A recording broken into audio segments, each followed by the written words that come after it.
It feels like an interview. Like when I watch those documentaries. Oh, yeah. And like there's two cops. You're like, I don't know what that is. Oh, Yeah. no. You're not being interrogated, I promise. That's great. Well, I really appreciate you coming on the podcast to begin with. I know you're a busy person, and this isn't exactly in your backyard, so I appreciate you making the drive. One question I thought we could start off with: how did you get into comedy? Like, what was that a childhood dream, or like Comedy? How did you become a comedian? How did I become a comedian? Trauma? No. How did I become a comedian? I think when you don't, I was raised like an atheist, and I think when I didn't really have like a really strong base for parents, and before having like this foundation to build your life on, before Jesus, there's only Joe Rogan is really what led me down that path. So I'd always loved comedy. Yeah. I would sneak out in the middle of the night and I would watch Comic View on BET and Comedy Central Presents, and I would just watch them and rewatch them and rewatch them. And so I always loved comedy. I understood timing, setup, tags, all of those things as a comedy fan. And I never thought in a million years that I could actually do it. But I was listening to Joe Rogan, and I did all the Joe Rogan things because I didn't have any guidance. So it was like, oh, if I eat a ketogenic diet and I do jujitsu and I start doing stand-up, then my life will fall into place. Like, that's all you need. And I used to say, like, before Jesus, it was WWJD. Like, what would Joe Rogan, Jocko Willink, and Jordan Peterson do? Mm-hmm. And so it was kind of a setup. Like, my son was going to this fancy private school in Sacramento, and all the moms were, like, way fancier than I've ever been. Like, I'm trailer trash through and through. I love ranch dressing. And I got, they set me up. They were like, we're going to go to an open mic, and we're all going to sign up. And they were all wine drunk. I'm sober, but they were all wine drunk. And then I got there late, and none of them signed up. And I went up, and I did, like, I think it was 5 minutes. And I got off the stage, and the guy was like, was that really your first time? I was like, yeah, it was crazy. And I just kind of blacked out, you know? Like, I don't even know what happened. And then he was like, if that was really your first time, you should keep coming back. And I was 29 at the time. It was in 2019. And I went back every Wednesday, and then I went Wednesdays and Tuesdays. And then I found another mic. And then by the time before COVID, for a solid year before COVID, I was going to like 7 or 8 or 10 mics and getting booked on showcases. And I was like a filthy, predictable female comic. It was trash. It was so bad. But I would get a lot of, like, especially in California, I had a mohawk at the time, so they'd be like, we just really love your non-binary look. And we would love if you were on our poster. Well, that's why we asked you to come on the show. Yeah, I could feel it. You guys were like, you know what we need? A they, them. We need a big old they, them. And so it just kind of progressed. And then I got showcase after showcase after showcase. And I was like, this is the thing. And it was like intoxicating because there was all of a sudden there was a tension. And my whole life I'd always been like an idiot or too loud or too obnoxious or could you calm your personality down, even in my first marriage. And then it was like, oh no, these people like me.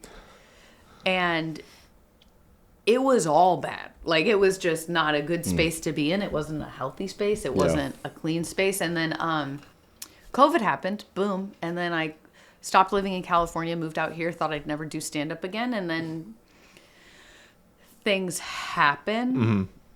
And then next thing you know, I'm wondering if you want me to tell why I kept going with it. Sure. Yeah? Let's hear it. Am I allowed to cuss on here? Yeah. I am? Fuck yeah. Do it. Absolutely. Okay. We're cops. So you can. Okay. We encourage it, actually. Okay. I'm not going to get like arrested. I have a very competitive kind of an asshole streak. And I met this guy and I really, really liked him. And he really hurt my feelings. And he was a stand-up comedian. And he said he wanted to be my boyfriend.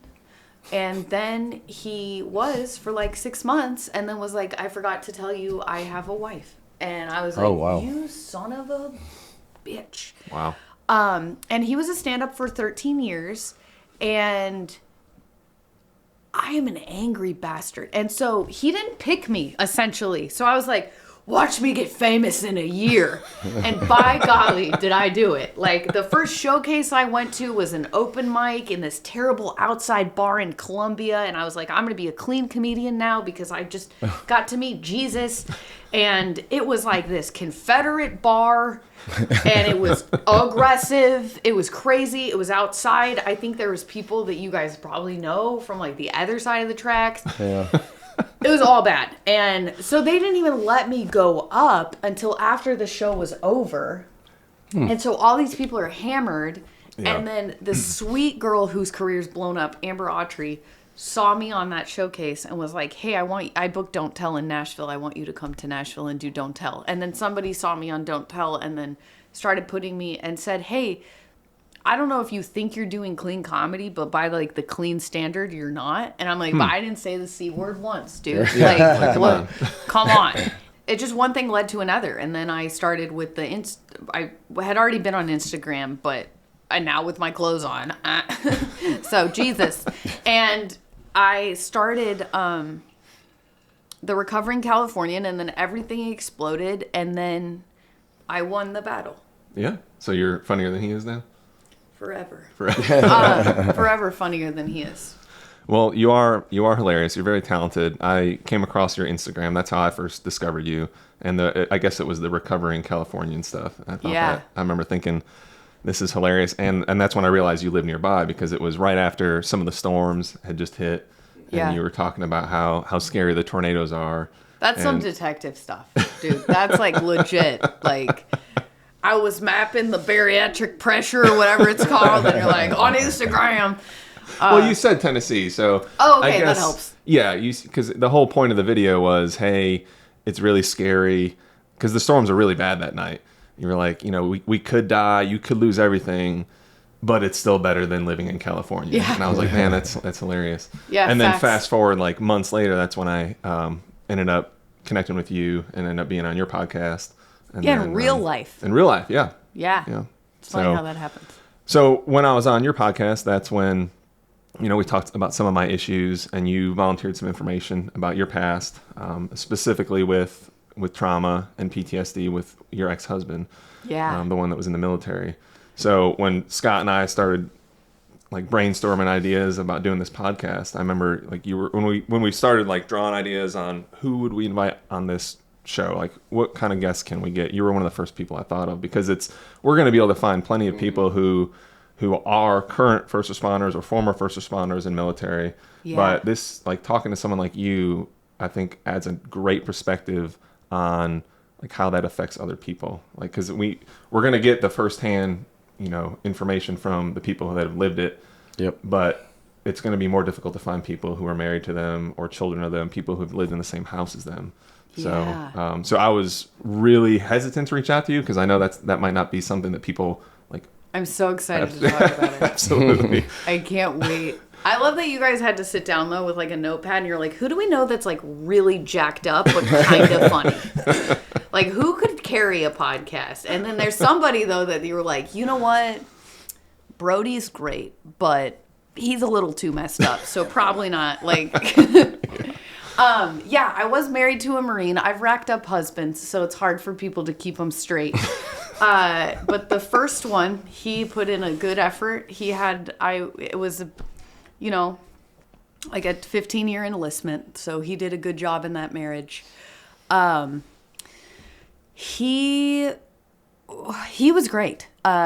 It's the classic story of he didn't know how he was going to pay for college, and he was working nights, and he was going to college during the day, and he thought, what would be the simplest, easiest thing is I'm just going to do 4 years in the Marine Corps, and I'm going to get a college degree after, and it's just going to be smooth sailing into the sunset, and never expected that those 4 years in the Marine Corps would drastically change the course of his life forever. Yeah. And I don't think I grew up in Southern California, but he grew up in a very, very small town in Northern California. At the time, had no stoplights. It had one stop sign. It was very like state of Jefferson up north, very Republican. And I think he didn't it's like in recovery how they say play the tape through. I don't think he was a young kid. He was like 19. I don't think he played the tape through of like, well, what happens when you join during active wartime? Like, I think people think like, like when we drive our cars like jerks, it's like, it's never going to happen to me. Yeah. I can cut people off. It's fine. Yeah. He'll just get the college tuition and. Yeah. And it'll all be easy peasy. Yeah. And And so we got married super young. We got married, I want to say like a month after my 18th birthday. And then we just had this adventure on Camp Pendleton. And it was like, what do you mean we get to live like on the beach and they just pay for stuff? Like, this is so crazy. And then I got pregnant and he deployed to Iraq. And then he was gone the whole pregnancy. And it was like, weird because I was so young. I was like 19. And then he comes back from Iraq. And you can tell he's like a little different. Like his perspective on life has changed. Like I remember he was always a terrible driver, but he could drive, but he got in the car and he was like, I can't drive. Like right after I picked him up from the deployment. And I was like, what do you mean you can't drive? He was like, I'm scared to go over 30 miles an hour because I've only been going 30 miles an hour in a Gator for 7 months. And that was the first time he was like, oh, like me repopulating into civilian life isn't like, oh, there's like some friction here. And I remember thinking like, well, that's weird. And then it was like, he carried all of this weight of being gone for the pregnancy. Luckily, I was still pregnant when he got home. That doesn't happen often. So he got to be there when we delivered the kid. And it was white. It was his. And I think he was really relieved. Because that was not the story for some of the guys that came home on that deployment. And so I think he was like pretty pumped. And then we started raising our son together. And we were like idiot kids, Like I think people don't realize what goes into having a kid as a teenager. Even though we were like married and he had a gun most of the time. Like we still were dumb. And well, you're still kids. Yeah. We were super dumb kids. Yeah. I remember we came home from the hospital and we didn't have any family there or anything. And we didn't have any food in the house. And we were like, right? Yeah. And we were like, oh, we have like this baby now. And we're like really tired. And there's no DoorDash. It was back in the dark days. And like, we're just like, what are we going to do? And I remember he went to the store and he got like a pack of tortillas and a pack of cheese. And he just made like a lasagna tortilla, like a California lasagna. Like it was just tortillas, cheese, and pico de gallo. Like it was interesting. And then it was just like kind of okay. And then things were okay for like a month. And then a month into him being home, it was like he got orders to start preparing to go to Afghanistan. And the whole time we kept saying, when he was in Iraq, well, at least he didn't go to Afghanistan. Because, by this time, we're so far removed from the initial push in Iraq. And, he was at a place called Camp Cupcake. I think it's called Al-Assad, but I'm not sure. But they called it Camp Cupcake for a reason. It had a Denny's, I think. Like, it was very, That's awesome. It was very nice. Like, it didn't, it wasn't like Waffle House nice, but there were amenities. And so it was like, at least I didn't go to Afghanistan. And then I didn't know at the time, but it was fear creeping in. Mm-hmm. Like, because I didn't pay, in my mind, he was like Mr. Muscly Marine Man. Like, people in camo don't get scared. Like, how could you get scared? You paint your face. Like, I just thought in my mind, like, oh, he's, this big, powerful man that could never feel fear. Rambo. So stupid. And then I could tell that it was really weighing on him that he was leaving his newborn child behind and that he was going to do this again. And it was such a quick turnaround because it was like, granted, he had, I think it's like 6 months off, but that 6 months he was mostly in the field training. So it wasn't really like, oh, you have 6 months at home and everything's peachy keen. And he wasn't infantry. He wasn't anything wild or crazy. And so in my mind, I was like, well, he'll go to Afghanistan, but he'll like file papers or something. Like, I just thought that there was a lot of paper filers happening in Afghanistan. Yeah, using like an old school typewriter. Yeah, Like exactly. Black Hawk Down. Yeah, exactly. Like, for sure. Or he was, I don't know, talking to the wind or like whatever they do. And so he goes, and then last minute plans get shifted. And he gets attached to an infantry unit as the only water dog in a fob in the middle of nowhere. Why is it escaping me where he was? It wasn't Camp Cupcake, though. It was not a Camp Cupcake. It was like Camp IED. It wasn't cozy. There was no frosting. None. And I can't believe Helmed. That's where it was. Okay. So he's there. And the year that he was there was, it would have been 2010, I want to say. And it was like the highest amount of deaths within the 6-month deployment that Iraq or Afghanistan had ever seen. So from one extreme to the other. Yeah, like far extreme. And I remember him telling me stories of like throwing up in the Humvee just on the way to the forward operating base because in his mind he wasn't even there yet, and he was playing the tape of the IED, of the things that he had seen happen to people, that he was already in that. And I think what happened, he would have never expected. He's such a sweet, like, we weren't Christian then, and I don't think he's particularly Christian now, but, you know how God just like endows some people with this like natural empathy and sympathy, and like the kindness my son has is 100% from him. Like, I'm the chief of sinners. Like, and he would have this way, like anybody that was an outcast, like the random homeless guy on the street or the weird guy that was sitting alone at a restaurant, he would always find a way to like connect with that person, even though he grew up in such a small town, connect with that person and just have a conversation with them. And just like this naturally kind-spirited person. And so I think his sensitivities and natural empathies towards people and people's pain was one of the most amazing ways God gifted him, but also one of the easiest ways the devil set out to destroy him in this adventure in Afghanistan. Yeah, that makes sense. Yeah. It was almost like it turned against him. So the big thing was, I'll never forget, because, as a military spouse, which I'm sure so many people that are listening to this understand, like, and especially your wife being in here, understanding like the cop spouse, like you're always waiting for that phone call. Like, even when it's a good day and you're just like, it's a casual work day and my husband went to work, like you're always kind of in the back of your mind waiting for that phone call. Yeah, she, especially with being like local police, she would see stuff on the news, but I would be tied up and I wouldn't be able to tell her I was okay, so there's probably countless times where you were just sitting by the phone wondering, and there were times where I was okay, but I wasn't able to get to my phone. So I had other people reach out to her, which was a terrible idea, because when I did that, she would see the phone and she would see the friend and she would think, oh shit, something happened to Steve. And so I apologize for that. I would always make that one call and then they would let other people know, like, hey, someone's shouting at me. And so, because that's all they're going to think when they see it on the news, 100%. And then you don't answer your phone, spiral, I'm sure. Yeah, they create their own reality. Yeah, and live in it.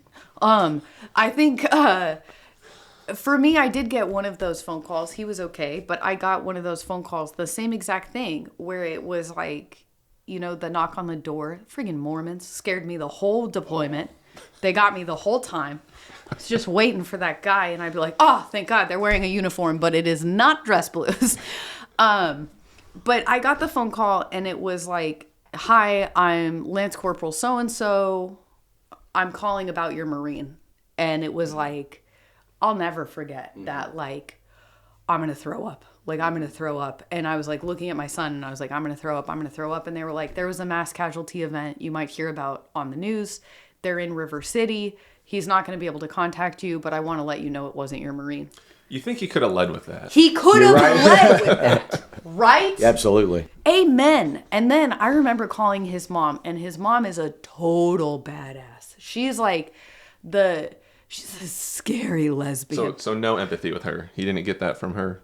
Oh, she was so sensitive too. Oh, okay. But she has this hard exterior. She's the first woman to ever run a lumber mill in the United States history, which is pretty sweet. And she is just like this force of a woman, but she's so sensitive and delicate once you get to really know her. Yeah. And her delicacy specifically is her one and only son. Like, that is her only child. And I remember calling the lumber mill and I said, I need to talk to her right now.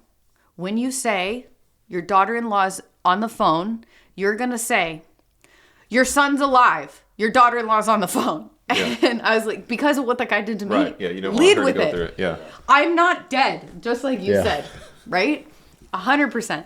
And so he's in Afghanistan, and the deployment was rough. It was way rougher than the first one because of my own issues and my own insecurities and my own, well, I'm 20 with a kid and I don't know who I am and I don't know what I'm doing with my life. And this person that is my whole life is now, especially if you don't have Christ, I put all of my love and all of my worth into whatever man I was with. Mm-hmm. So he was my first savior. I mean, this man was a miracle from heaven to me.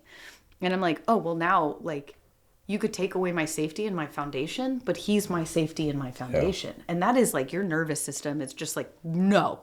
Yeah, and on top of that, now you have a child. Not that being pregnant was any easier with him gone, but you were pregnant and he was at Camp Cupcake. Yeah. Now you have a child, which young children already jack up the nervous system. You're dealing with that on a daily basis. And now he's not at Camp Cupcake. Yeah. So, yeah. He's not at Camp Cupcake. Completely different experience. Yeah, it was a completely different experience, and being pregnant was way easier than it actually being out and about. But so I'm just like kind of going through my own crap, and I'm not being the supportive, really good supportive wife that I was in the first deployment because it turned around so fast, and then I have this kid, and if I could go back and rewrite the story, God, would I rewrite so much of that deployment to be more supportive. And instead of like phone calls where it's like, you know, he's calling me for some sort of comfort and touchstone and I'm like bitching about shit that means nothing to him. He's like, they're shooting outside, but I'm really sorry that the neighbor was an asshole. Like, what's like, what? You know, and so we just were on, I was too immature to comprehend what he was going through. And I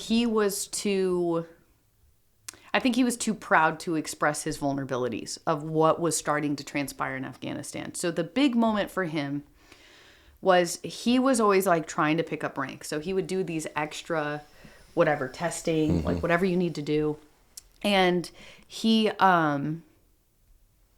did this like first responders course, which he had no interest in ever being an EMT, or like he didn't think he'd have to first respond to anything. And then there was the largest civilian suicide bombing in Middle Eastern history while he was there. Wow. In the town right next to where he was. It's crazy. And they conjured up all of the first responders. Yeah. And this sweet, sweet man went from, there's a town with, and this might be triggering for some people, but there was a town with one stop sign to all of a sudden I'm in a Middle Eastern country and there's all of these just civilian people that were out with their families now dead, in dismembered, holding their legs that are detached in pain. And he's like, well, good thing I have a certificate. Like, what am I going to do? And it was, the amount of carnage was an unforetold, like I can't put, to go from that into that whatever. And I can remember still to this day, all of the things that would trigger him, which were things I would have never expected. Like, God forbid I ever had my straightener on too long and burnt my hair, you know, like if he smelt that smell, it was, I'm catastrophic. And so then he came home and he didn't say anything about it. So I didn't know about any of this for a very long time. And I just watched this man that had all this light in his eyes. I'll never forget. I took a Christmas photo, the Christmas he came home, and he's holding our son. And like all of that natural light wasn't, I was a photographer at the time, wasn't captured. Mm-hmm. And I thought, well, that's weird. There's a lot of catch light. Yeah. And and me and my son have all this catch light in our eyes. And then I realized, like, oh, he's starting to show the signs of, like, severe post-traumatic stress. Yeah. And he has the 1,000-yard stare. Mm-hmm. And it's happening. Mm-hmm. And so the first big event was he had a panic attack so large that it paralyzed half of his body. And he was in the hospital for 3 days. And I took him to the hospital, and I remember thinking, like, I think I was 21 and he was 22 probably. And just like, how is this happening? Like, how can your body betray you like this over some stress? And it was just the first time he was at home alone. I wasn't there. The kid wasn't there. And he was just alone with his thoughts. And he had no idea that evil that he got exposed to there was just ruminating right under the surface. And took him to the hospital, and he was there for 3 days. And when I would go and visit, he was talking to a nurse. He was very drugged up on morphine. And he was talking to a nurse in a chair, and the nurse wasn't there. So I was standing on the other side of the bed, and he was talking to a nurse, and he was telling the nurse what had happened to him. And that's how I found out how bad it actually was. And then for the next 10 years, I watched him just regress and regress and regress into our son saying, we can't go home from the store that way because we have to change up our route. Yeah. Or I don't want to go inside the Dollar Tree because I don't want to get shot. Yeah. And it was just like he was picking up on these things that I didn't even realize my husband was going through. And I think the biggest heartbreak for me is at that time, I didn't have any faith. I didn't have any therapy. I didn't even work through any of my own shit. So I had no foundation to be a supportive, conducive environment for him. So I would just say, you need to get help. And at that time, I don't know if the VA's changed now, but at that time, I would freak out and I would do what I thought was the right thing. And I would shove him in the car and I would take him to the VA and I would cry and I would yell and I would say, like, help him. Like, you need to help him. I'm losing my son's father. And they would just say, well, we're going to make you an appointment. And I remember the appointment, we waited for this appointment and I put all of my hope and all of my healing and all of my expectations on this one appointment, like clockwork. And we walk in and I see the little name tag of this poor little girl. She was like 25 and weighed 5 pounds, and I read her the right act. But she was the appointment. She was a pharmacist. It wasn't a therapist. It wasn't any type of long-term health. It was just, we'll just get him to a pharmacist. And then he had tried drugs before, and when he tried the drugs, it was like citalopram or some kind of something. Mm-hmm. And that ended up with us having a bunch of holes in our walls. Like, and he wears like a size 14 shoe, and those were not small holes because he kicked holes in the walls. And sometimes I would come home and he would be like low crawling on the ground and all of the windows would be closed. And it was like, no, we had already tried the drug route. Like, that didn't work. So I'm glad you brought this up, because that was one of the questions I wanted to ask you, was how was the support system with the VA when he started showing symptoms? Who was prescribing the medication then? They were literally just having him meet with the pharmacist and she was just prescribing the pills, or did he meet with a doctor first at some point that said, let's try these pills? Like, was there any organization to this at all, or am I misunderstanding? There was 2 different VAs and there was 2 different kind of times, because like what would happen is it would escalate so bad and I would run and try to fix it. Yeah. And then it would be okay for a little bit, but it really wasn't okay for him. It was just the facade was easier at the time. And so the first time it was a primary care physician, and then they would put him in go to group therapy. Okay. And his issue with the group therapy, he would go through these massive shame spirals because he would say, I was in infantry. I didn't have to do anything that bad. I just saw something bad. Like, I'm not a Marine enough to be in the room with these people. Like, that's sick. And I think that's just more games that the devil plays to get us into a shame spiral. Oh, absolutely. That's spiritual warfare for sure. Yeah. And so that was the first time with meds. And that was primarily like a primary physician. And then they would prescribe the meds and they wouldn't really check on him. Like, it was just like they would come in the mail and it was like, just take them, good luck. And then the next time was quite a few years later, and we lived in a different area in California, and it was a different VA. And that one was that's where, like, I feel like evil really spreads from the person that got wounded in the war to how evil comes home and infiltrates the family. Because that second time was so traumatic for me that there are big chunks of time missing. Because that was the time where there was the real suicide attempts, and the marriage was over, and we were just trying to barely hold on, and it was just all bad. But he went to a VA therapist that didn't have him on any medications, but started exposure therapy. And I didn't know this, but I guess the way exposure therapy ebbs and flows is it's kind of like there's like a grading curve. Like, it's like, this is going to be the peak of the exposure therapy, and then you're going to kind of come down the slope. And he told me he completed it, but he didn't. He left at the peak because it was too painful. And so the therapist there, I remember her sitting me down, and she told me the truth. He left. Because I went to her and I was like, nothing's better. Like, it's worse. And she was like, he left during the worst part of this and didn't get help. And at that time, there was the Paradise Fire in California.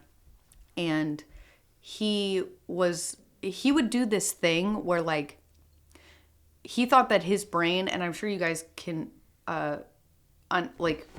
understand and empathize with this. Like, he thought that his brain was so broken that he had to be the shield to anything in his civilian job to everyone else. So, like, it was just further damaging the PTSD that was already there. It was just more like micro exposures to trauma that were making things so much worse. Like, he worked for a hazmat company, and they had the contract for the railways in California. So anytime there was a suicide railway, he would respond to it because he's like, I've already seen these horrendous things and I want to protect my workers. Even though he was like the tippy top of the company, he was like, I want to protect my workers. So then every time that would happen, he would, spiral a little. And then when the Paradise Fire happened, and he spent, I want to say it was like 7 days a week, 3 months up there. And they were doing, I don't think he was a part of the cadaver dogs and stuff, but there was, cadaver dogs and bodies, and the smell of burning stuff was a real trigger for him. Yeah. And it was like, that is when things really started to become catastrophic. And he had left the exposure therapy right before the Paradise Fire. So he was already at like 10. And then he left and he went and he did that for an amount of months. And then our marriage was like non-existent. We were roommates that occasionally would text. Like, it had gotten so far, but and then I had a therapist I was seeing for my own BS, because I think that's the worst part, is like that so many of these guys that are struggling and suffering, their spouse is carrying their own crap. And my priest told me one time, like, in my last marriage, we got to rack them up. And so marriage number 2, that his struggles, a lot of women have the grace from God to carry it because of their stability. And he was like, you don't have enough stability to carry somebody else's wounds yet. And he was like, Mother Teresa went out and fed the hungry and took care of everybody because she had the stability to do that. And he was like, if Mother Teresa saw you, she'd try to help you. So, like, why don't you chill on trying to be the savior and carry everybody's weight? Which is something I regret forever, because I think, we always play that what if game. I mean, this is my high school sweetheart. We had a child together. if I would have taken care of my own mental health, if I would have had Christ in my life at that time, I always play the could I have carried his struggles in a more graceful, loving, and compassionate way instead of being like, well, why don't you pay attention to me? Like, why aren't you ever here with our kid? Like, I was just, like the resentment started to build, and it just, God, I wish I could go back and change those things. But, well, a lot of that is that spiritual warfare I talk about a lot. So that is the devil. Like the devil is very present in a lot of what you're talking about. Like the things he experienced, how he started, like how that started affecting him when he got home. But then you get home, or when he gets home and you're dealing with these things, he's the one like putting those thoughts in your head. Yeah. You know, trying to sabotage you, trying to sabotage the relationship, trying to destroy both of your lives. You know, another thing you mentioned, when he was at therapy, he had those thoughts of, well, I'm not, like, I shouldn't talk about these things because I didn't do this. I didn't do the same things that these guys saw. Scott works in that field right now. Yeah. I thought you might want to touch on that because that's a huge problem, and it prevents so many men and women from actually getting the help they need because they have those thoughts. Yeah, you know, I think, like, for me, I was the point on the team, and I just assumed if I get help, no one's going to work with me, no one trust me. And we kind of talked about it the other day, like how many times I almost asked for help, but I was scared. And, you know, I had a bunch of people come into my life that didn't save me, but they put me in positions so I could save myself, you know. And it's a very difficult thing for, I think, first responders, military, just to say, hey, I need help. Because we hide that stuff because we come home and we don't tell our spouses. It's bad enough I had to see it. I'm not going to tell you about it, you know. And all it ends up doing is sticking that stuff in that hall closet, you know, until it busts out. So, yeah, it's a lot. Yeah, his was a walk-in.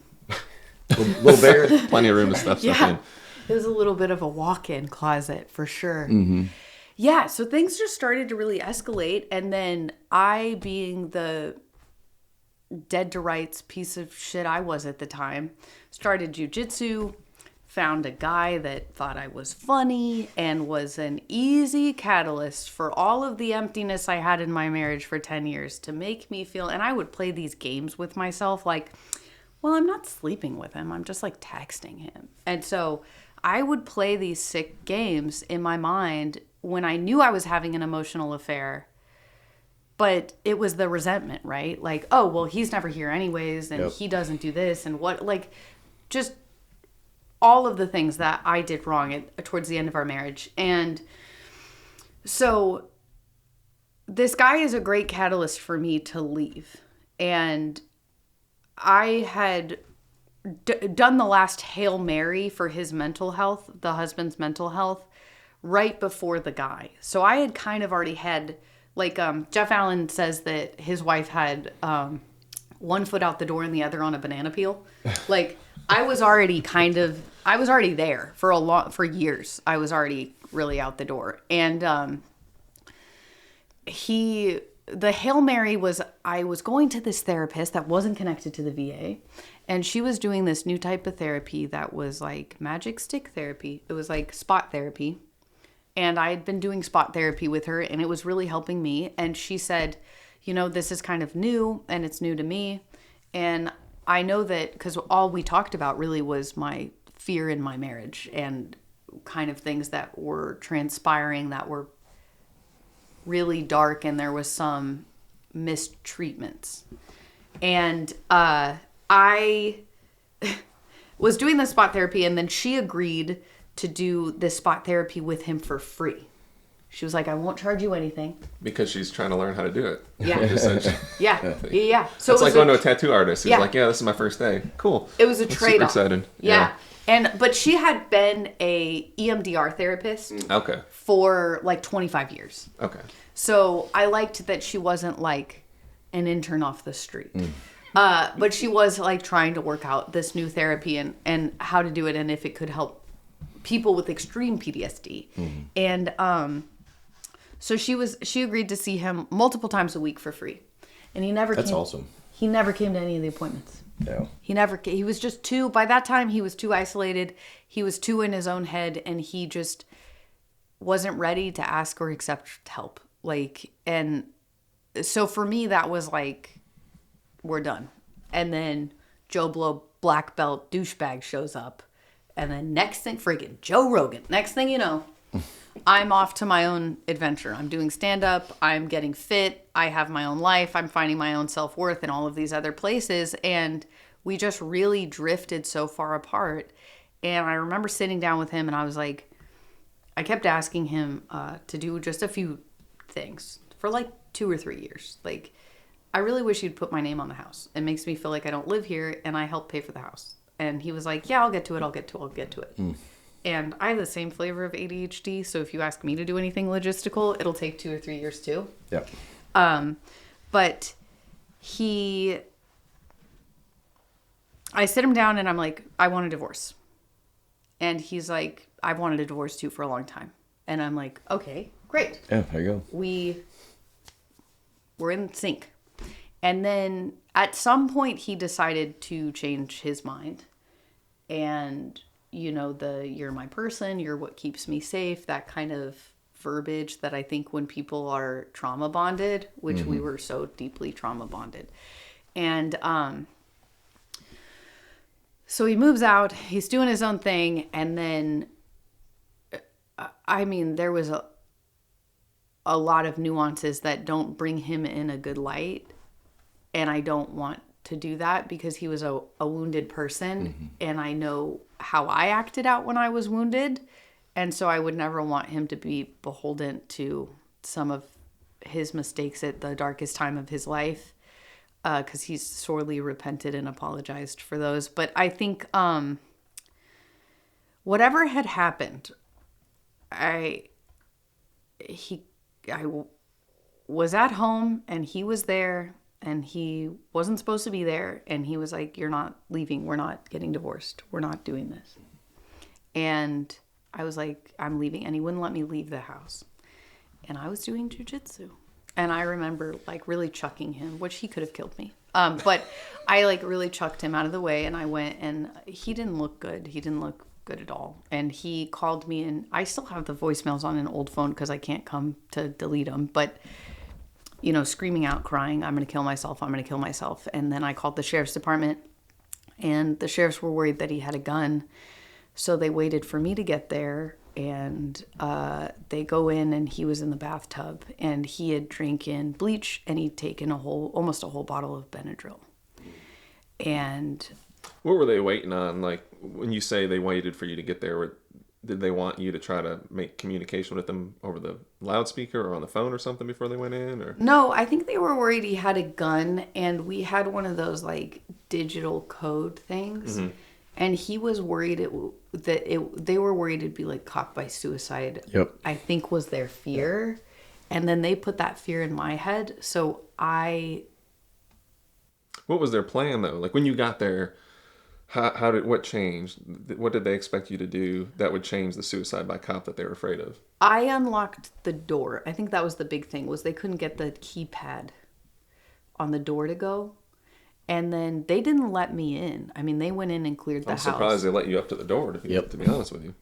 Yeah. Well, another thing California sucks at. I mean, they let me just walk in. Like, it wasn't, I was just a part of the team. You were the canary. Yeah. You can get shot first.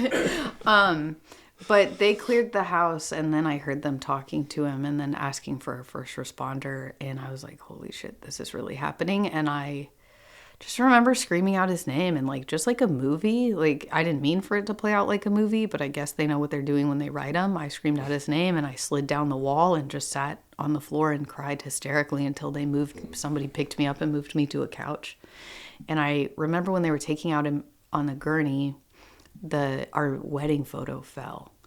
And I remember thinking like, holy shit. And it was, it fell on top of our Marine Corps ball picture. And I just remember having like all this anger and resentment. Like this guy just wanted to pay for fucking college and now he's trying to kill himself and he is a kid. And when I read the suicide note, it was like, I'm not good enough for you guys. I'm not worthy of your love. You don't need me in your life. And just like, it was like, no. For the last 12 years, all I wanted was you in my life.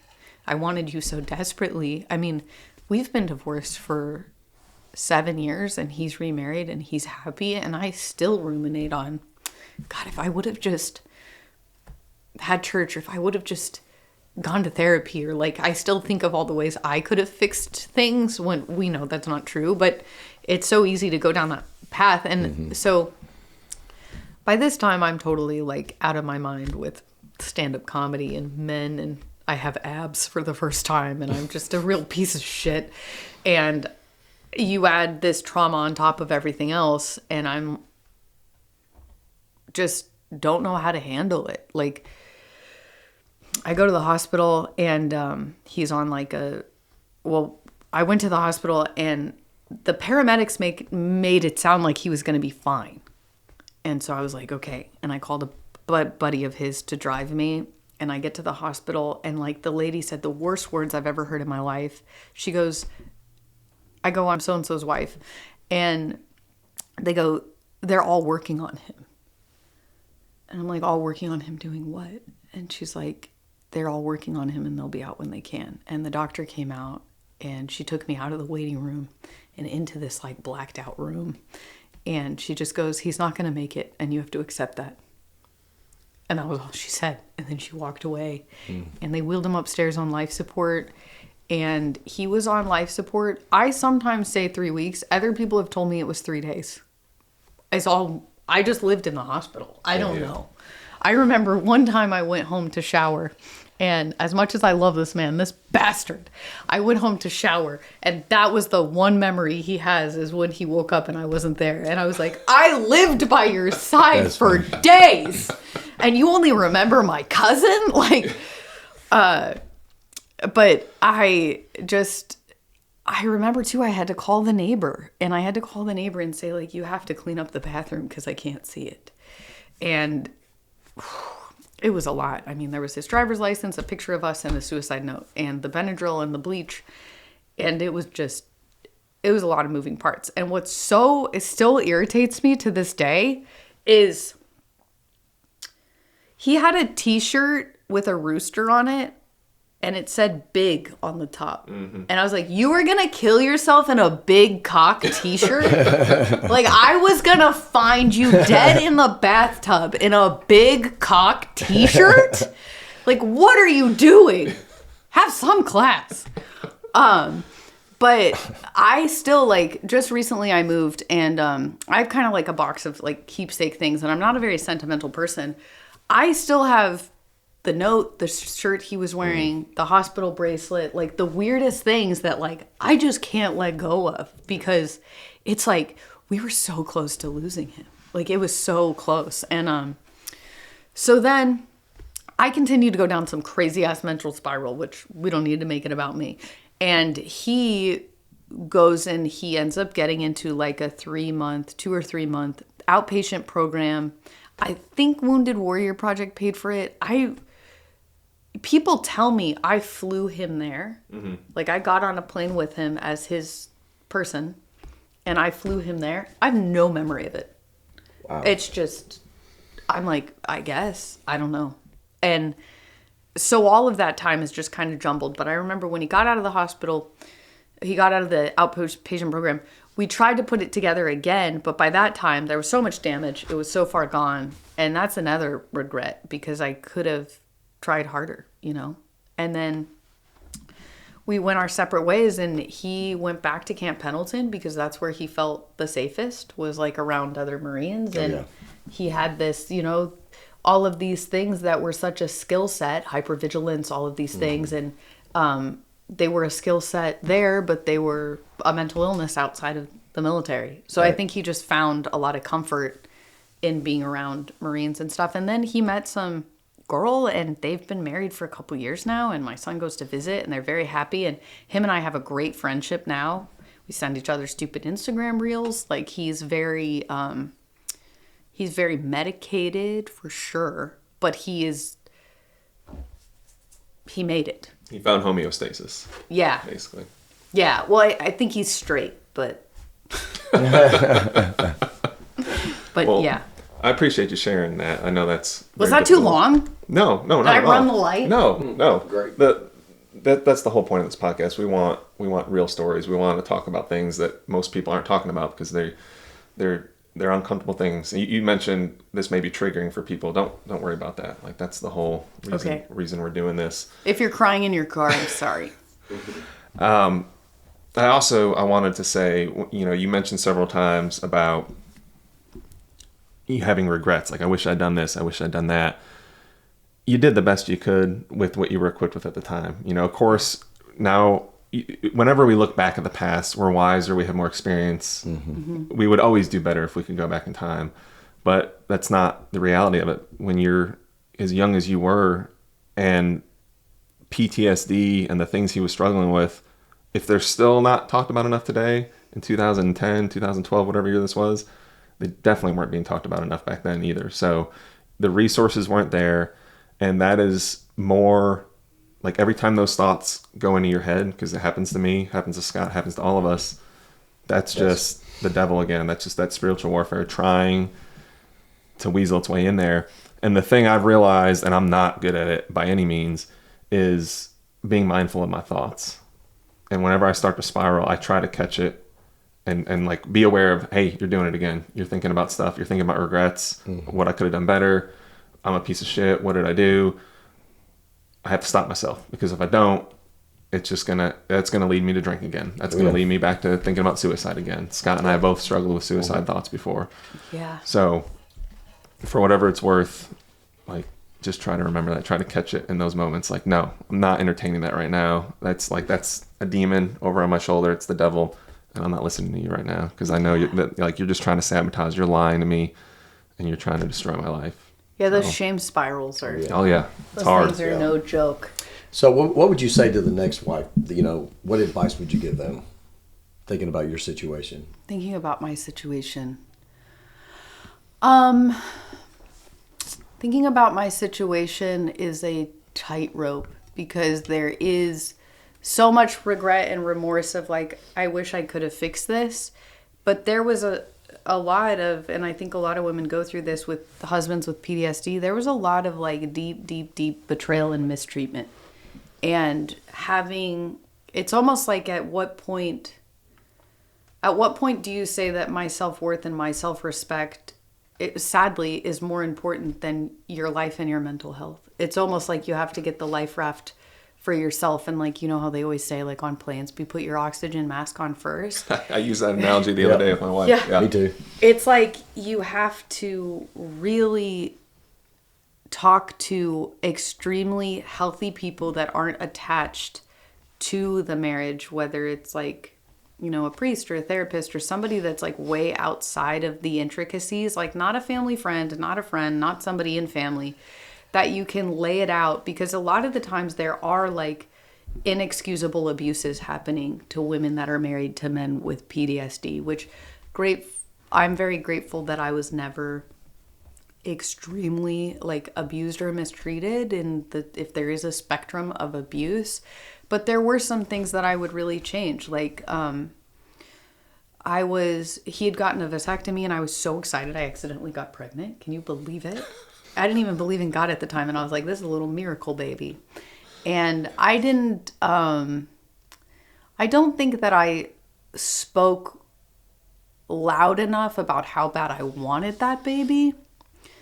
And he had kind of put me up in a corner and in a room, and he said, if you don't have an abortion, I'm going to kill myself. And then he drove me to an abortion clinic. And I can never get that back. I can never change that. And then I'm not saying like that baby would have healed our marriage or whatever. And I'm not saying that I shouldn't have advocated for myself and my child way harder.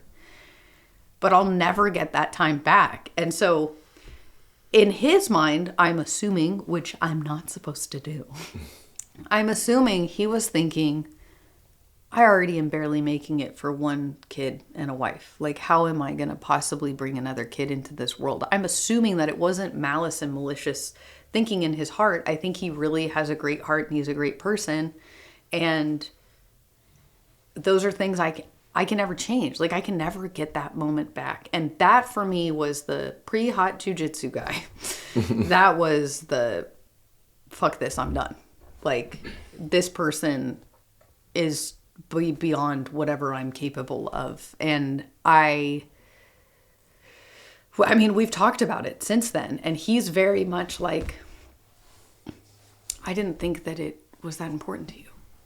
Like, you didn't speak up. Like, I thought I was just, he thought he was sharing his feelings. Like, he thought he was asking for help, I think, is kind of the idea that I got from the conversation.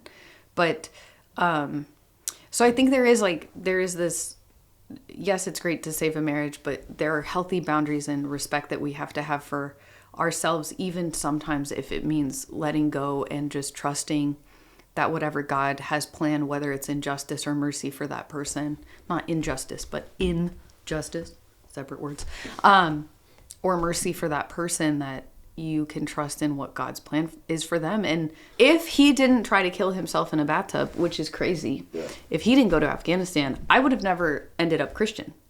So him doing that, it's like God redeems all things, which it blows my mind. Like, how these really extremely painful things can lead people right towards Christ if they allow God to move in their life. So I talked about evil being a contagion, and forgive me for reiterating the same things, but this contagion that he brought into our home, I already had some woundings from childhood, and this darkness that he brought home from Afghanistan that like cascaded and shadowed over our family, I knew from what I experienced with him and how I saw what he was trying to do in his pain would be the most damaging thing to our son and to myself.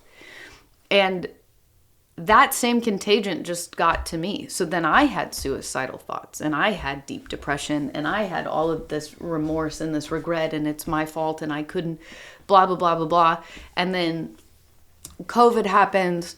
I meet some guy named Biscuit. Amen. From Shelbyville, and pronounced shovel. And I met this guy, and he was a Christian. And he said, his dad said, we're not equally yoked. And I was like, I work out. How dare you? Yeah. And he was like, that's not what we meant. And then I moved to the South. I start meeting Christians. I start kind of hearing about Christianity for really the first time in my life, like in a much deeper way.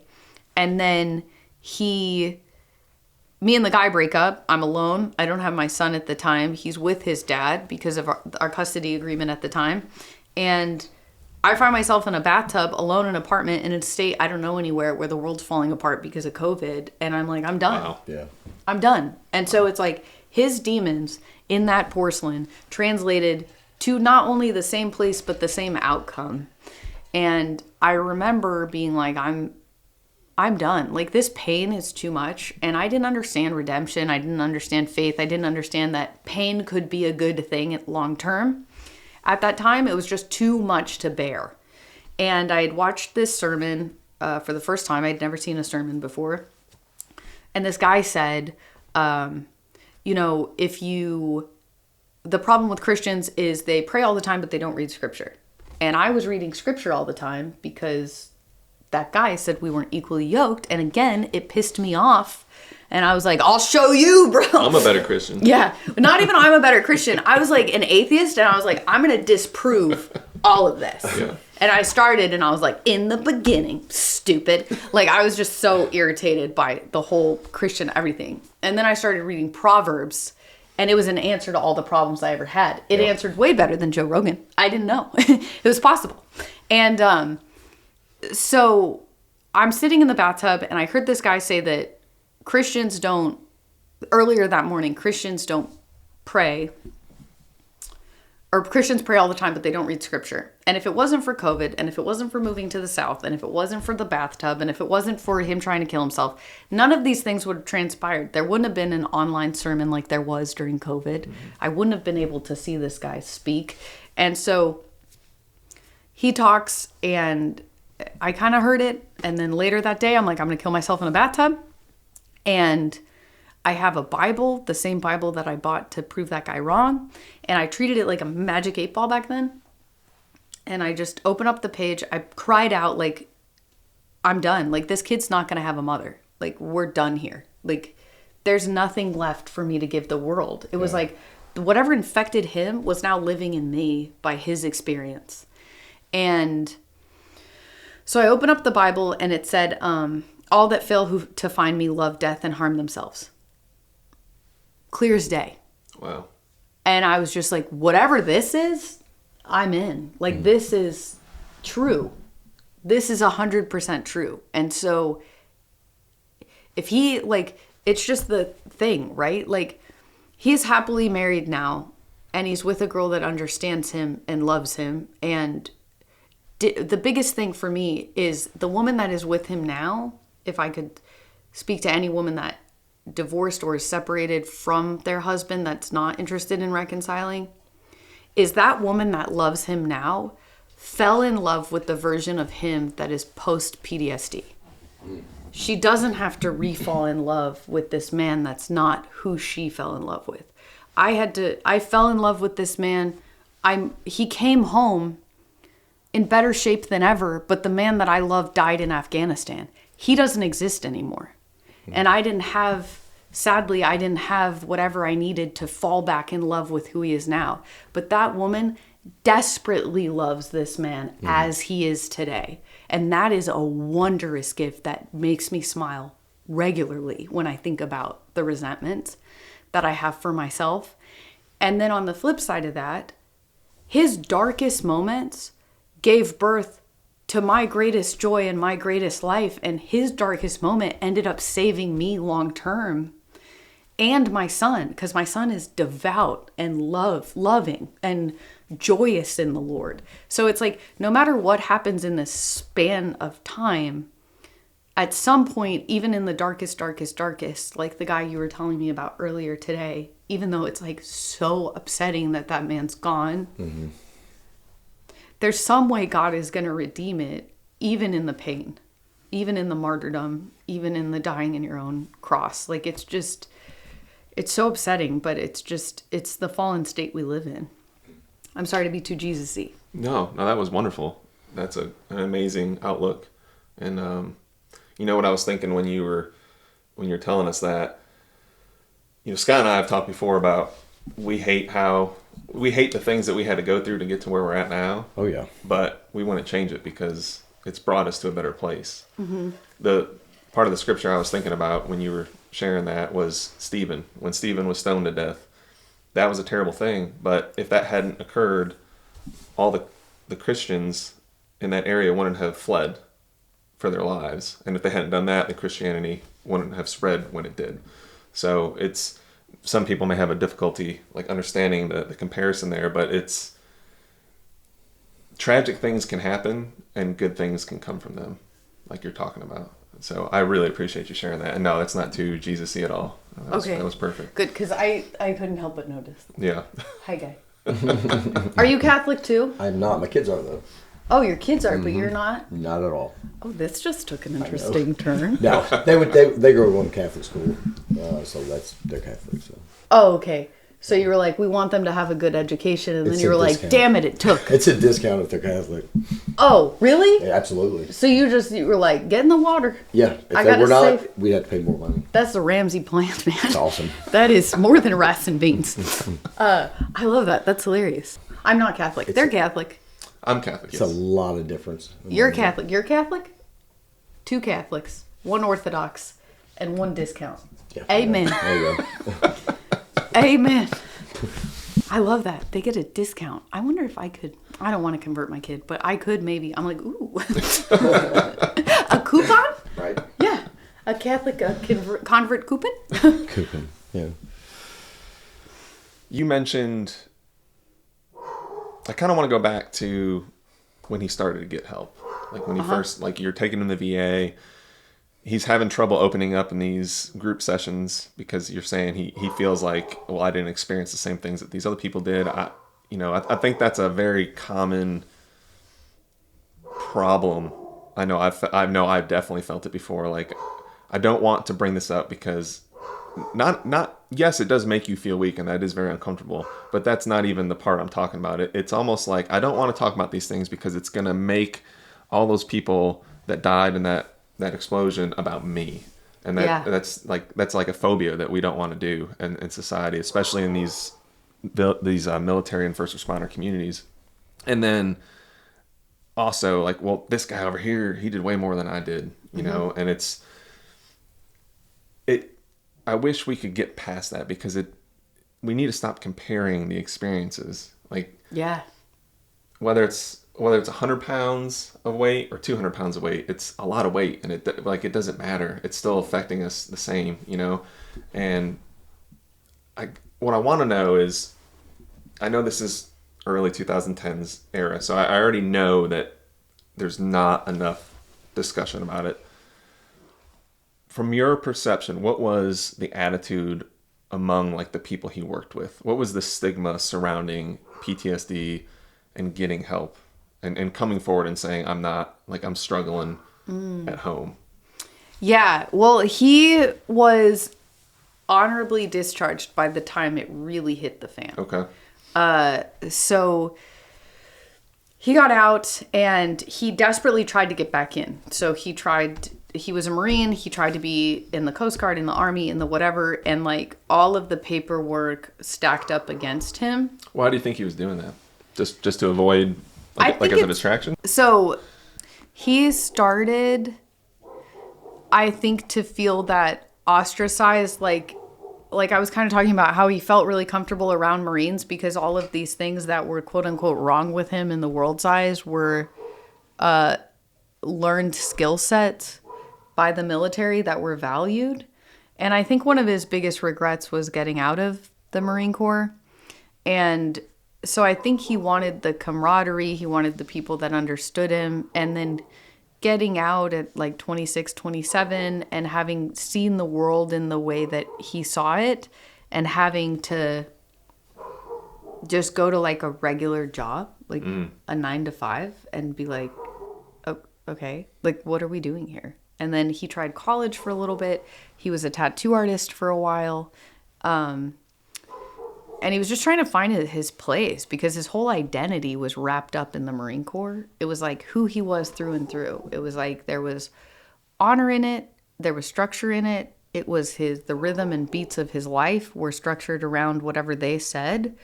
And it was something he truly loved and was great at. And so I think then the rejection started, like no from the Army, no from this, no from that. And I don't have definitive, but I got the idea that he felt like, but you made me this way. I think like you built me this way, you made me this way, you allowed this to happen to me, and now you don't want me back. Almost like an abusive relationship. Mm-hmm. Like I loved you, I gave you everything I had, and you were supposed to protect me and provide for me. And I think he just really wanted that back. And he tried to be a cop. He tried to be a firefighter. I remember for a while he would fly around to these like horrendous places that desperately needed cops, but they wouldn't take him because of what was on file about his PTSD. And because he had said in the past that he had suicidal thoughts and stuff. So he's wanting to get back in. No one's taking him. He's struggling with that. It sounds like he's struggling with his identity. Like who am I now? He's trying to find purpose. During the midst of all that, how were you feeling? Like how did that, like watching him go through that, how did that affect you? Yeah, I feel really guilty talking about it because of kind of what you just said about the military. It's like, all those people that were pained in an explosion and then I'm here talking about myself. It feels like that. Like it's such a perfect analogy for, I think, how some spouses feel. It's like, well, I'm caused all of this pain by this thing that, and like, especially as Americans, like, I freaking love America. Like, as a patriot, it's like, it's like, oh, wait, there is like this pinnacle to the idea of the wounded veteran. Like, that is, like, that should be on Mount Rushmore somehow. Like, that is the tippy top of sympathies. Like I can remember when I left, people were like, you're leaving your wounded veteran husband? Do you even love freedom? Like it carried so much shame on top of it because it's like he did this thing. He sacrificed himself. He went to this crazy war-torn country thinking that he was doing something great and got injured, mentally in the process. And then I'm like, yeah, but it really hurt my feelings and it like kind of messed up my marriage and I'm really jacked up now. It's like, it's like so shame ridden in the same ways that those men that walk into those groups, like you said, it's almost like you were talking about, like, there's like this hierarchy to, like, women do it all the time. Like I was just assaulted, but like not raped, so I shouldn't say anything. Like, it's just, it's always like I was raped, but I wasn't murdered, so why say a thing? Like, it's just, there's constantly like this ranking. And I think we do it in everything in life. Like you were saying, this comparison game. And I don't know, does that answer? Yeah, I think too, I can just speak for myself. One of the hesitations about speaking up or asking for help, whether it's you as the spouse or the person who's going through the traumatic events themselves, it's uncomfortable to even talk about it, you know? So you have to get to that point where you can admit it to yourself. And if you're not there, then it's going to be almost impossible. And that's when you find yourself in those comparisons. At least for me, that's how it was. You know, until I could recognize the fact that I was having problems and I needed help, I was always going to find those excuses because I didn't want to admit it to myself, you know. And even if you can't admit it to yourself, are you confident? Maybe that's not the right word, but are you maybe comfortable enough to say it to strangers? Because that's what ultimately it's going to boil down to. If you can't even say it to yourself, how are you going to say it to a therapist? How are you going to say it in a group meeting with a bunch of peers that you think in that hierarchy are higher than you? You think that they're a better Marine than you. You think they're a better cop than you. They've done more than you. Like, how are you going to do that? Yeah. So. Yeah, admitting, it's just similar to 12 steps. That's another thing too, is like, I didn't realize that the weight of the trauma from the marriage would turn into like really unhealthy distractions. Not that I ever drank or did drugs, which always surprises people, but some people just get tattoos. I would then try to like fill this emptiness, this void, this love that I so desperately wanted. I just kept trying to like find the dude that will be the love story, that'll reconcile all of that pain and all of that sadness and all of the fairy tale didn't pan out. I just thought, like, if I could rewrite the story with another dude and plug the dude in, and then it was like, okay, well, I got my fairy tale ending and this heals everything inside, because it's like my brain constantly searching still for approval from him and acceptance, and kind of like sadly, and I don't know if other military or first responder spouses feel this way, but like this, even though you're not abandoned, like this abandoned, like, just pick me. Like, why won't you just pick me? And still always looking for that. Because he didn't willfully abandon me. Like, it just was a byproduct of the disease. Yeah. And so it's like still trying to kind of reconcile with that, which thankfully in the last couple years I've worked really hard to work through a lot of that. And those wounds were long lasting. I mean, those wounds were why I ended up with a second husband so fast, why that didn't pan out, because I didn't have the self-worth. So it is like there's still like this ripple effect I'm experiencing from an event that happened almost 16 years ago, like in Afghanistan. So it just kind of ripples out. And yeah, I don't know. Does that make sense? It does. I feel very rambly. You know, one thing I noticed is like, so first responder, we go get treatment, but our families don't. They're having to hold it down. So when we come to treatment, we get better, we go home, and we expect everything to be good. Yeah. But they haven't healed it all. Yeah, no. You know, and that's where, you know, we try to encourage them to do, you know, whatever program or therapy that they can do, because it's really a bad situation when this guy's doing a lot better and our families don't. And, you know, they don't understand, you know, back and forth, and it's just something we never do.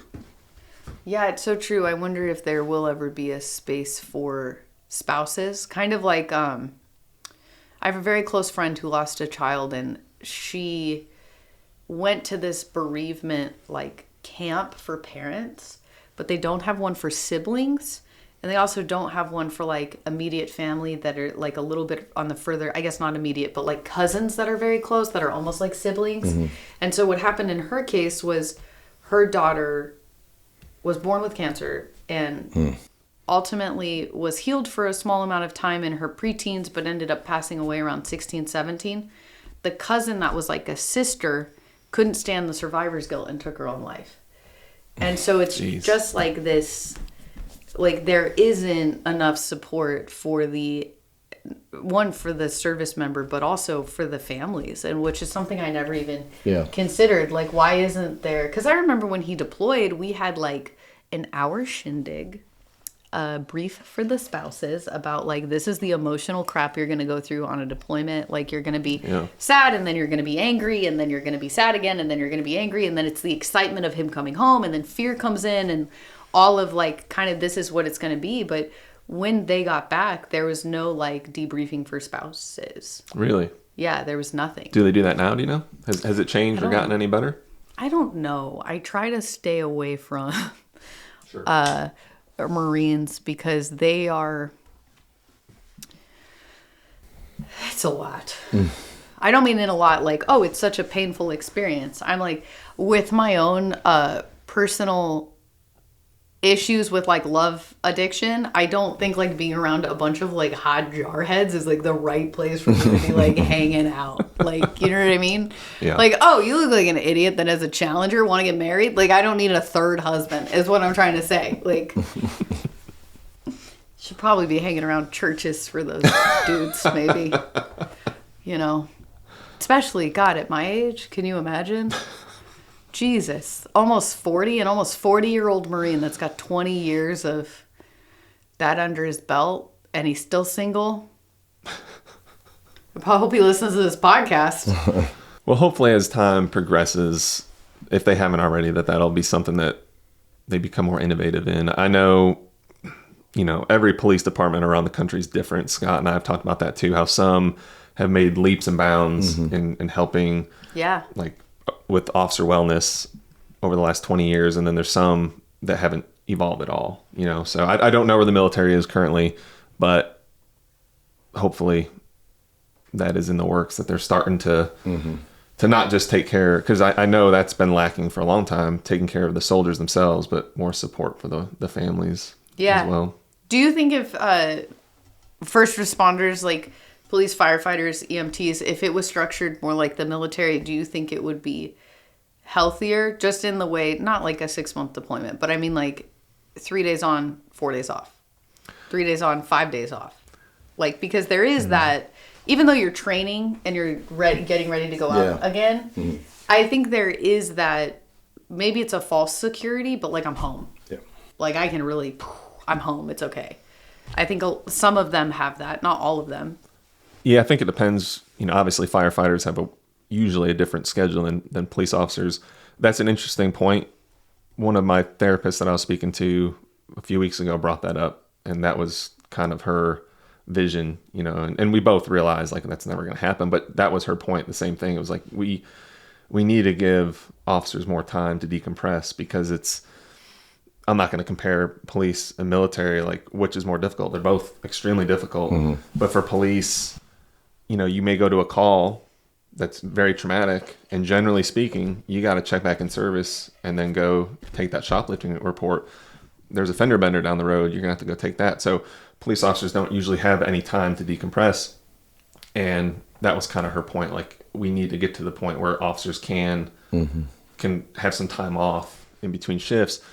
But the reality is it's never going to happen, because at least not, I don't think in my lifetime I'll ever see it. Even if everybody in the country was like on board, like, yeah, that makes sense. Logistically, I don't know how you do it, because you don't even have enough officers to fill most departments. Like the vacancies are too high. So you can't even give the coverage of police that you need currently. So how are you going to get to the point where you can start giving people more time off? It's just not, unless they suddenly start getting more people interested in being police and you just have an abundance. But then what will, like, the reality is what will end up happening is like budget concerns. So if you start having an abundance of officers, then like the funding, like the money is just going to get shifted to the point where that's never going to become a reality. But it's definitely something that would help dramatically.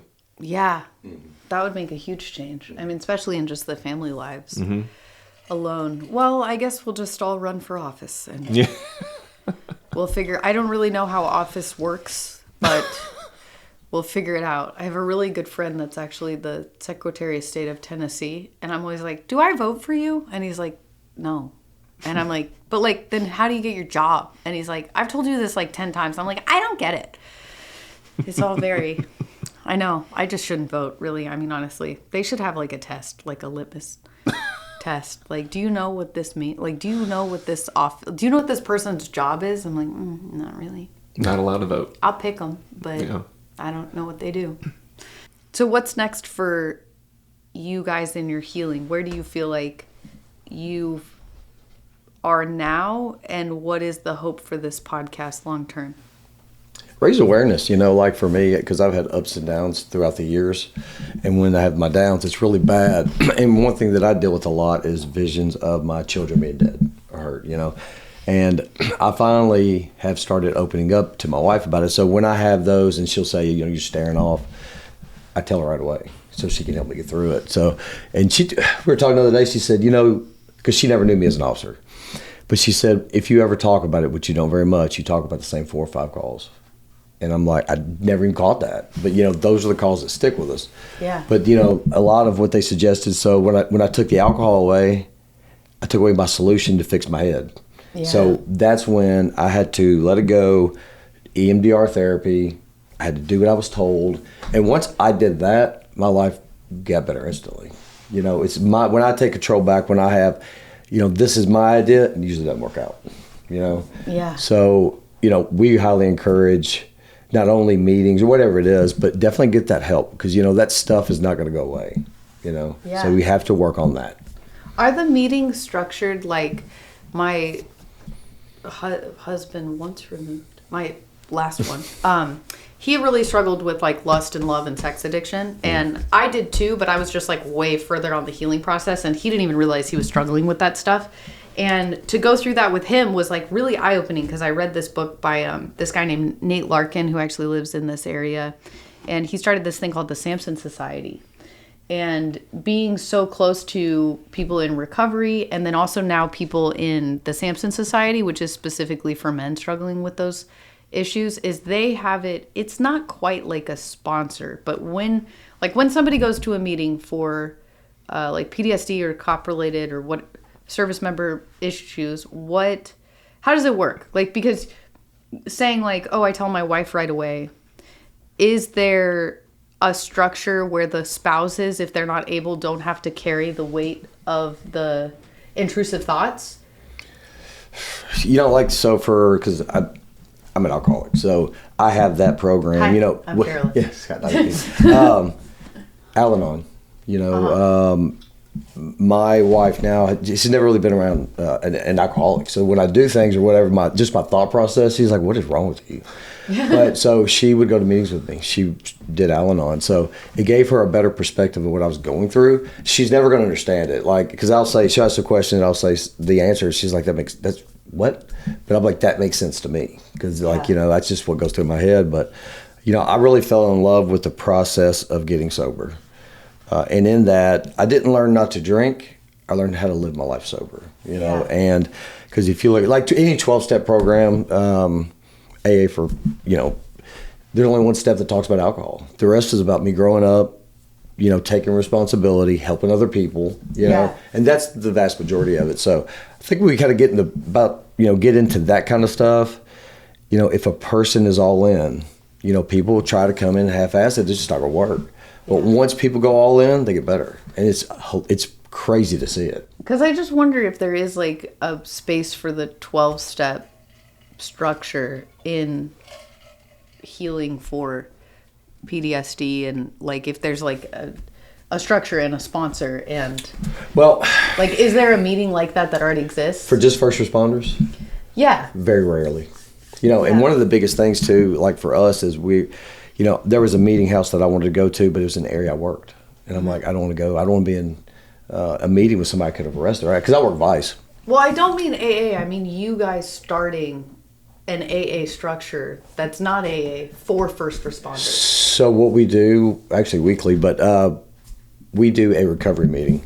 And so what that is, it's not AA, it's not NA, it's PTSD, it's all of that kind of stuff. So guys can get on And like, do and they talk to work each the other. steps and stuff? There's really no steps in like a recovery. Your steps are going to come with AA, NA, all that kind of stuff. Yeah. But they're, because I tell people all the time, like, you don't have to do this route, but you need to do something. Because like, we can't just take it away and say, all right, I'm good now. That's just not going to work. And that's where we lose a lot of people too. But like, I have a sponsor that I call. I ask for advice because usually my first reaction is wrong. Yeah. And it's self-serving, and it's, so I really, really rely on my program a lot. Yeah, I just think that there is a space for you guys to explore, like the Samson Society. Like, it's not alcoholics; it's people that are not. It's not SA, but it's like lust and love addiction.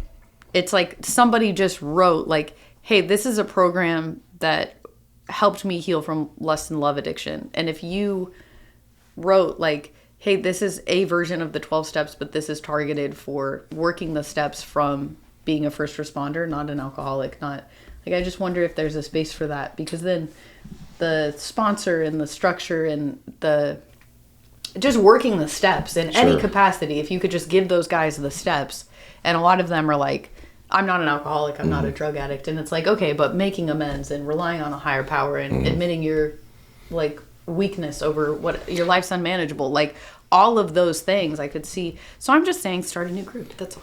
It's one of the biggest things, I think, is letting go of control.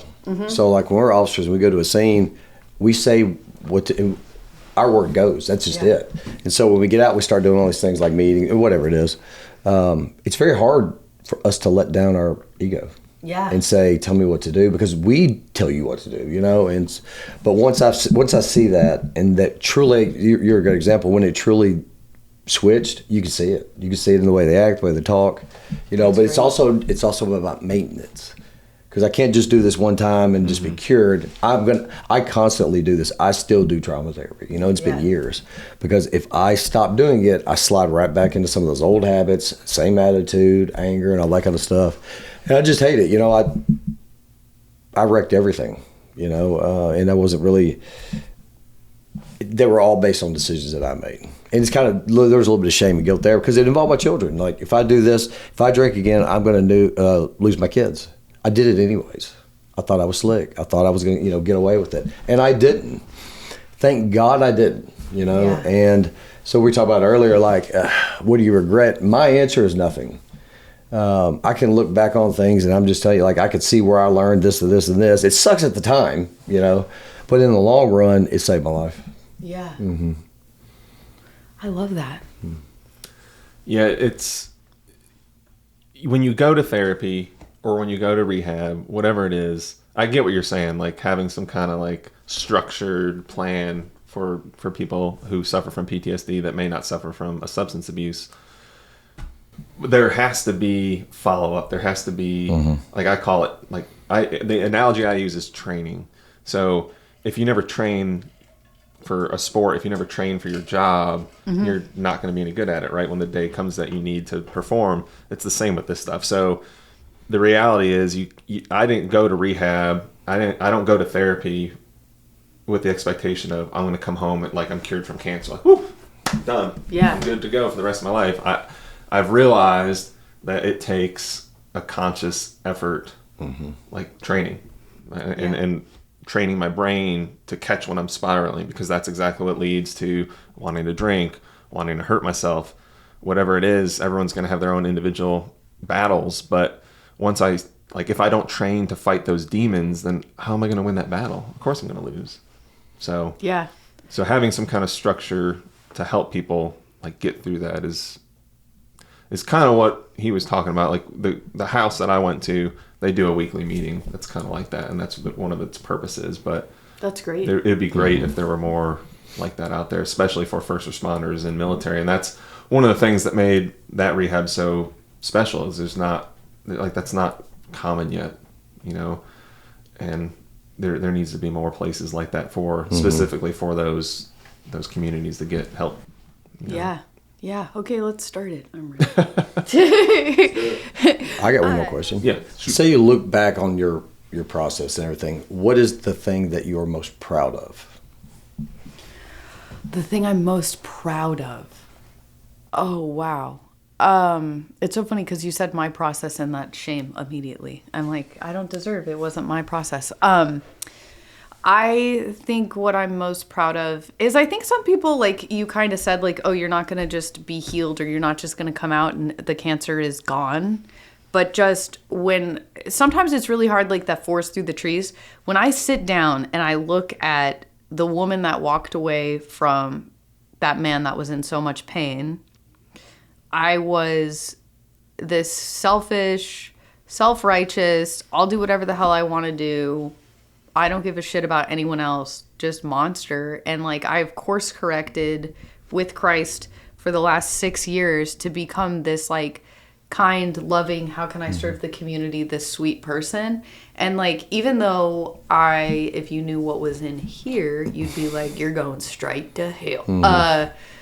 I know the journey. I know how much progress has been made. And even sometimes people don't see that, or even sometimes when I slip back into old patterns, I know how much progress has been made. And to be able to not shame myself and pause and stop and be like, you know what? You're not that person anymore. And you've come this far and there is joy and there is no real regrets necessarily in this experience. And this was God's plan for salvation for you. And so just accept the cross that Christ has given you to die on every day and where you are today, and just be a little bit better every day. And I think sometimes that's really hard, but that's probably my proudest thing.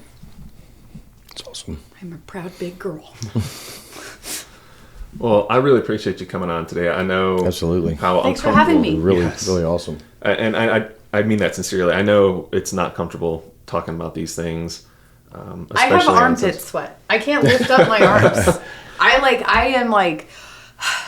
can't lift. Don't smell me. You did wonderful, though. Thanks. Just know that it's helping people, and that's what gets us to keep doing Yeah. it, because there's a lot of people out there still suffering, and for those of us that are willing to step tremendously out of our comfort zone and make this like as public as we do, without people like that, then those other people that are still in the darkness, there's no one there to hold the light for them to guide them out of it. So Yeah. so thank you very much. Yeah. Sincerely. Thank you guys thanks for your service. I know you guys hate hearing that, but thanks for your service, and also for your furthered service, and not just, so many people would just isolate and crawl in a corner and not try to help others. And there's we've been something there. really beautiful. Oh, yeah. I mean, we had to crawl out of that first. So. Yeah. Well, I'm glad y'all crawled out. Yes.